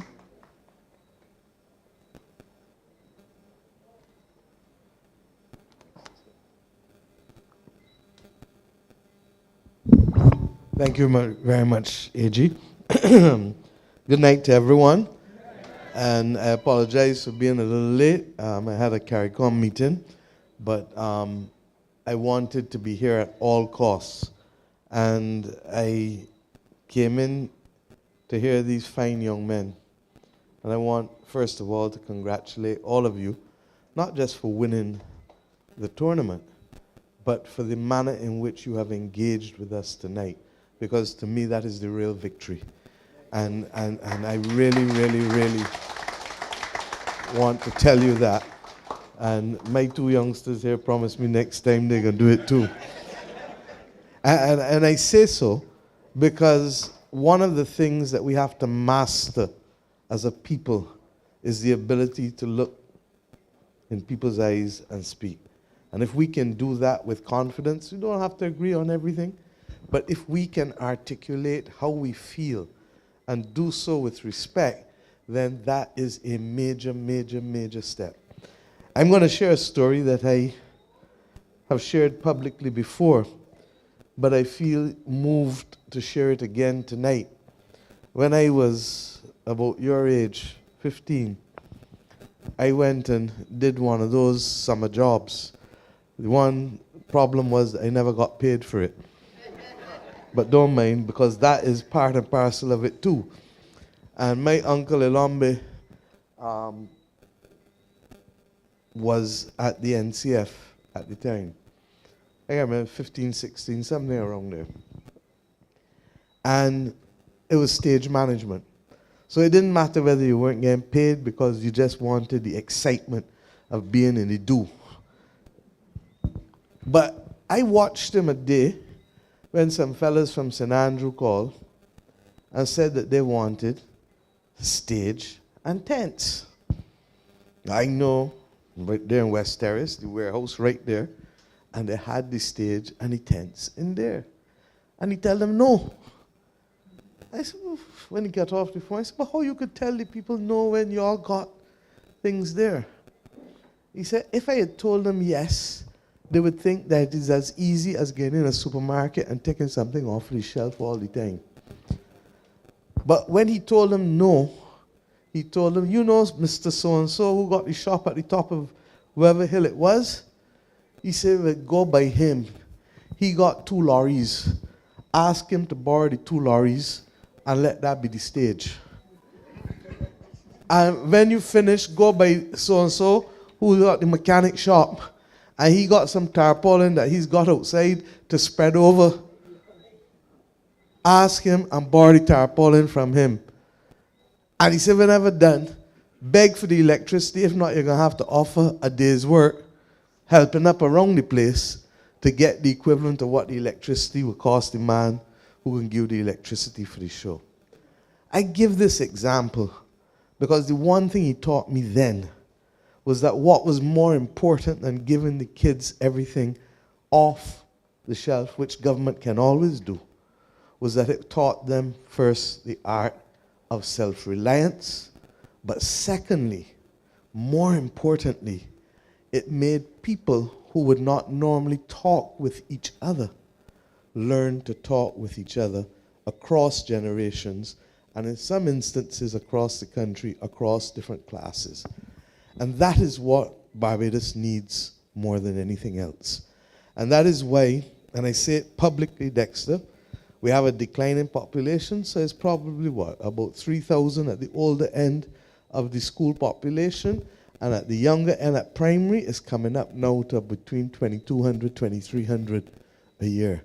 When I was Minister of Education, we had about 4,300 people every year 30 years ago. You're now almost half of that. So that when people talk about declining school populations, no government has reduced the number of teachers, and we don't want to. And rather than reducing the number of teachers, we say, look, let us guarantee a place in pre-primary, because the country has guaranteed education from 5 to 16. Let us step it back 2 years and guarantee from 3 to 16 to start with, and where necessary, keep persons beyond 16. Even the ones that are given trouble, we've asked the Chief Education Officer, talk to the principals and let us get them to go back to school in uniform, stop sending people out of school at 16 in the middle of the school year. It is nonsense. I said it when I was Minister of Education. I'm horrified to hear that it was happening again. Stop it. And let the Defense Force or the Barbados Youth Advance Corps pick up these kids from school, carry them into a more structured program, and bring them back at the end of the day, so that we do not send them out of school to sit down on a block. Same way that I was horrified to learn that at Edna Nichols, all of the protocols change. And we've had to insist that they change back. Same way Alma Paris was closed down by the last government. I've said, open it back at all costs. It's now been opened back. So these things are critical, but what I'm prepared to do is that there is no way that we should not be able, and it will be a priority for us. Dale knows how I feel about it. If you have youngsters who can train to be the best that they can be across every single discipline, including surfing, let us know, and the government will find a way to finance it. Because when we get people who have purpose and who have the ability to move, next thing Ilombe taught me, I said, why you spend all your time in NIFCA focusing on the teachers in the school system? He said, because the teachers are the ones who help give us scale. And when you have scale, you don't only have performers, you have followers, you have audience. And that's the point you guys were making here, that you want support also, so that when you go to play, the people from the community, yes, you're going to have to stop watching the program that you want to watch, or the hour that you were planning to sleep, come outside and support the community. If you don't have an audience, you don't have the capacity to be able to lift the sport or the culture where it needs to go, or the show where it needs to go. So I really want to urge you, this conversation, as Dale and the moderators have said, is inspiring, but it will only mean something if the community recognizes that the first obligation is with them. And I know what it is to have hosted a football tournament. And I know how difficult it was to get people to come out and to be able to be there, to be an audience. Everybody want to talk about it on the side, oh, you hear about that and you this, but they don't come out and support. And therefore, I want us to practice the art of followership. If you're not a good follower, you cannot have good leaders among you. And that is what these youngsters need as well, not just the absolute skill and discipline of training, etc. I heard that, Kenny, you gave a number of ideas which I hope will be taken up by BTII and others in terms of interpretation centers and different other ways. This parish, along with a number of the other parishes in the Scotland district, are special. And this is what makes Barbados uniquely attractive, because anytime I bring anybody around Barbados, from the Secretary General right back of the UN to the head of the IMF to whoever, first of all, they do not believe that this country has so many different geographical features on 166 square miles. They just don't believe it. Secondly, what we take for granted is that that creates a microcosm for everybody of what is entirely possible. So you can go and have different experiences depending on which part of the country you're in. We do not have, in my view, sufficient product to command people to have interests. And I maintain that the first tourist is a Bajan. If a Bajan doesn't want to come and see what you are offering, why you think a tourist is going to want to come and see it? So the first tourist must be a Bajan. And if the first tourist is a Bajan, then that in and of itself should help finance the viability of the particular product. So whether it is hiking, whether it is safari tours, whether it is farm to table, whatever it is, there is the possibility to create more meaningful activity for Bajans first, and then by extension, when you go somewhere and say, what you always do around here? What do people do when they come here? That's when you then get the tourists.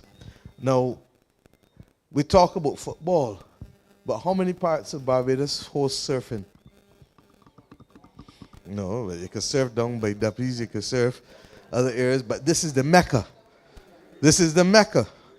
So can you see the people who like cricket looking at Kensington Oval and looking past it? It's the third most iconic ground in the world. What does Kelly do when he hears Bashba Big? And fly from where? Wherever he is in the world. Kelly Slater. Wherever he is in the world. Once the waves are a certain way in Barbados, in Bashba, he makes it his business to come. Now, I want to criticize him too, because people come to meetings and criticize us. But how long have you been working on the documentary for surfing? No, I am happy to know because I should have been watching it tonight. But my point is this, and why is that documentary important? What's the oldest person you had in there talking about surfing? Okay. How many of y'all would have believed that a 105-year-old woman would be talking about surfing in the water 80 years ago, 90 years ago? We have a history. And unless we tell the story, we're not going to have people appreciate the significance of it. And the reason is that you have to respect the water. Just like you have to respect the roads. Nobody don't go in a road and cross in front of traffic, no? Therefore, you gotta respect the water. But you have people who have grown up here associated with the water, either as surfers or fishermen. And the question is, how do we get more youngsters in this parish involved in surfing and involved in the maritime aspects of this parish? And I want to put that challenge out to you. I am prepared to support it. I'm not talking about surfers from over and away. I'm talking about surfers from St. Joseph, St. Andrew, and St. John to start with. And if we can get a club together in the same way that I'm saying to Dexter and the others, I know you plan to go away with your son for the 2 years, and Matt Fingal said it to us at estimates, that the difference is that what you may consider an afternoon of training is just one part of training with the Brazilians and the others. And I know it.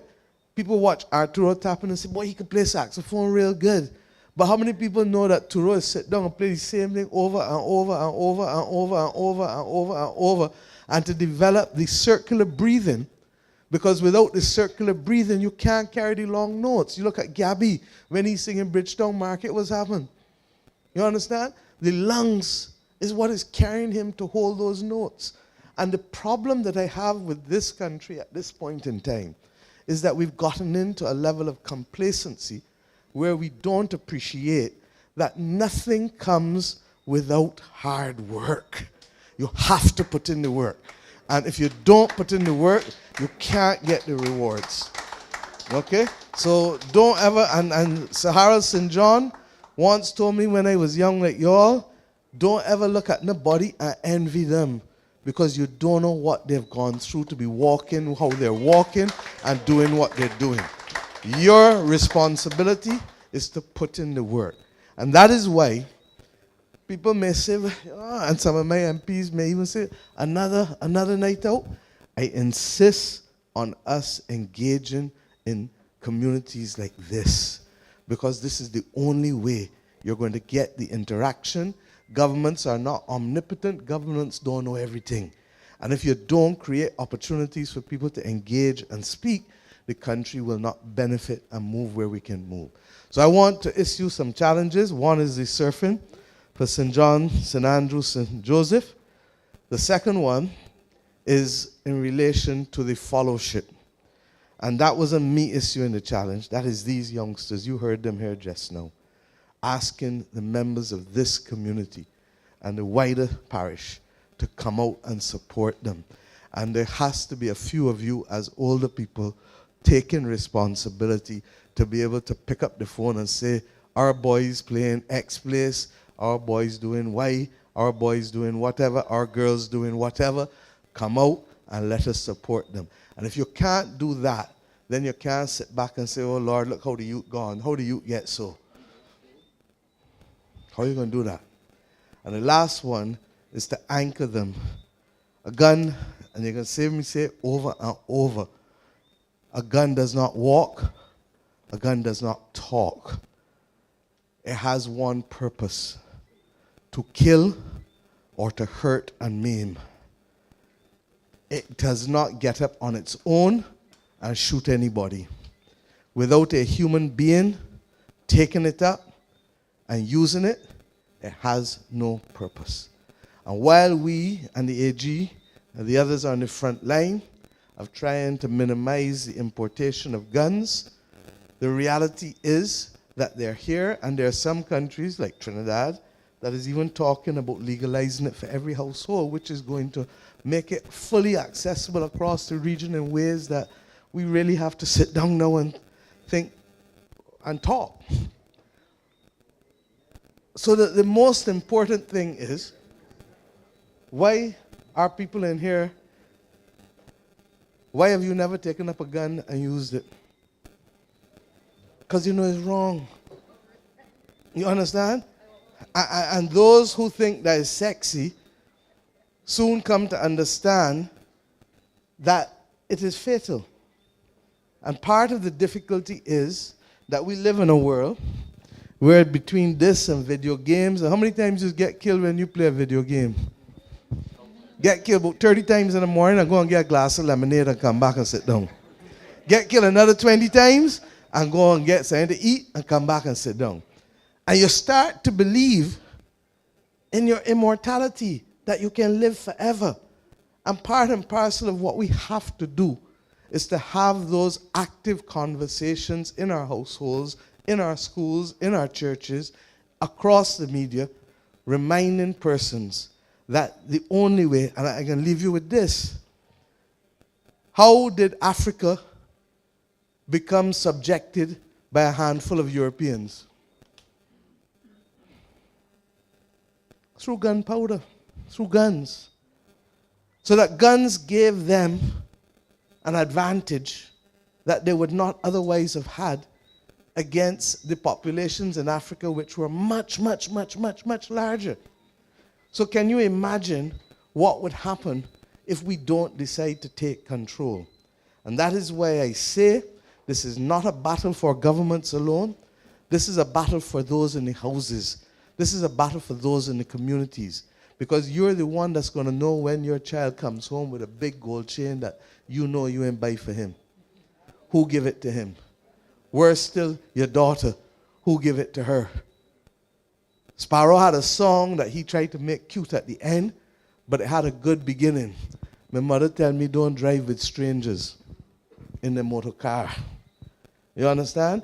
And there are a number of things that we have to reinforce in our communities and in our parents. And you're going to hear me talk over and over and over. So if you hear it before, don't mind, because you may have heard it for the first time, somebody hear it for the second time, somebody ain't hear it yet at all. But if this country, and I say so conscious that I am going to be 60 this year. So what I got left in me ain't what you got ahead of you. And if you don't take, and this country don't take it seriously, there's a good old saying, hard ears, you want to hear? How it finish? You know it, right? Own way you're going to feel. So that we have, don't mind the politics, don't mind the partisanship. Randall, I see you here. Dale, I see you here. Ryan, I see you here. When all is said and done, they can fight or agree in Parliament. It is the community that must take control and ensure that our young people do not become subject to the kind of foolishness with guns and foolishness with gangs. At the end of the day, be a member of a team as opposed to a gang. And at the end of the day, look at the pride you have felt coming here, wearing that medal, speaking and engaging with persons. And this is going to require not just me talking, but every one of us. And whether it is the Bible say in 2s and 3s or 4s and 5s or 200s and 500, all of us must be ready to stand up and step up. And that's what I asked us late last year, step up. And if we don't, this is not a political call. This is a call for Barbados. When all is said and done, PNM lost, others lost, people retire, I could be gone no time at all. But at the end of the day, it is the purpose with which we focus on building communities and by extent building a country. If the government didn't maintain the school, what would happen? Start to fall. Same with your house. So it is to get people to understand that the same way you're going to tell me, man, that's my right. I got a right to free speech. I got a right to be able to go where I want. I got a right to this. But start telling me what was your responsibility. Start telling me what was your duty to keep up the house of Barbados. Because same way you got a responsibility home at you to keep up your house, you got a responsibility as a Bajan to keep up the house of Barbados. So I just want to share those things, but I felt inspired more so by these youngsters, because at the end of the day, this is your country. And what I heard from you as well is that we can continue to, as I have always said, to produce global citizens with Bajan roots. It should not escape you that yesterday was National Heroes Day. It should not escape you that the two living national heroes of Barbados have been there and appointed out of what? Excellence. Commitment to excellence globally. And both of them can claim to be one of the greatest of all times. Do I need to say more? Do I need to say more? Okay, I hear you. You understand what I'm saying? And the globe, how you define it, is as important. Nicholas Branca just had the concert down the road. Grammy winner in his 20s. You can say Nicholas is one of the best bass players, or Arthur is one of the best saxophonists. And people will say, man, I ain't sure, this. But you frame it and say, he's one of the best Caribbean jazz bass players in the world. Nobody can touch you. One of the best Caribbean jazz saxophonists in the world. Nobody can touch you. So it is how you frame the argument, how you frame what it is you're saying, and that becomes a basis for inspiration for it. So if you either become, I would love you to become one of the best in the world, but I definitely want you to be the best footballer that ever came out of the Caribbean. Okay? So I want us to remember that, not just to these youngsters, but all the rest of you here, in your church, in your homes, in your school. On the point of St. Elizabeth School, trust me, I also will support it remaining open for one other reason. It is perhaps one of the most beautiful schools that I've seen anywhere in the Caribbean. Many years ago, Alice would tell you, we tried to start after-school programs and homework programs. You know what makes an after-school program work? Sorry? Not only parents. Parents from where? Parents from the community in which you live. I challenge you again. You put together the after-school program, school by school across this country, particularly to stop everybody from going to Charles F. Broome and Luther Thorne. It's foolishness. It's foolishness. And what you do is rob yourself of the ability to pass on knowledge in the community, because you just then become a number in a factory down in town instead of being specially nurtured and guided in the community in which you're born, and people around then to get a sense and say, look, that's Dexter Child, that boy can't be out there. So I ask people all the time, you think Usain Bolt friends and family let him drink brandy or smoke herb at 15 or 16 or 17? And if they did, Charles, where would he be? Never winning nothing. How you gonna smoke herb or drink brandy and win a penalty or extra time? Can't. So that's why I say that the first time you win a game first off the field before you win it on the field. Because it is how you treat to how you live and how you practice that will determine whether you are good, fair, or great. You get out what you put in. And I therefore hope that these kinds of conversations will inspire others across the country to be able to recognize that, look, Barbados is special. How many countries, 166 square miles, have produced the quality of people who have had global prominence in cricket, in entertainment now, in drafts, in what we do, we are thought leaders. You understand? In medicine and public health, we led the entire region and hemisphere. We are special. But if we stop treating ourselves as being special and stop putting in the work, we will become average and also ran. And there is nothing to be gained or nothing for us to aspire to if we are just also ran. So Thank you for this wonderful evening. Thank you once again for making sure that we enjoy the salubrious breezes of St. Joseph.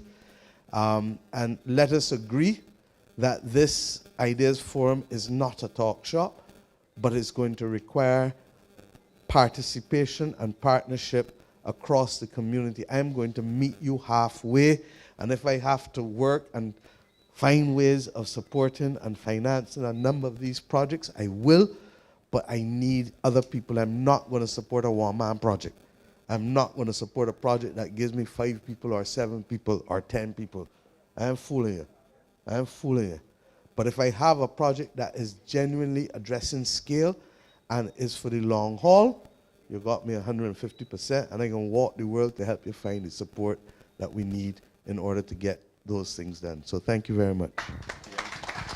Thank you very much, Prime Minister. I just want to thank everyone at this point. For coming out. It's been an amazing session. We've heard that it's been the best Ideas Forum. Certainly, it's been one of the most interesting ones that I've been a part of.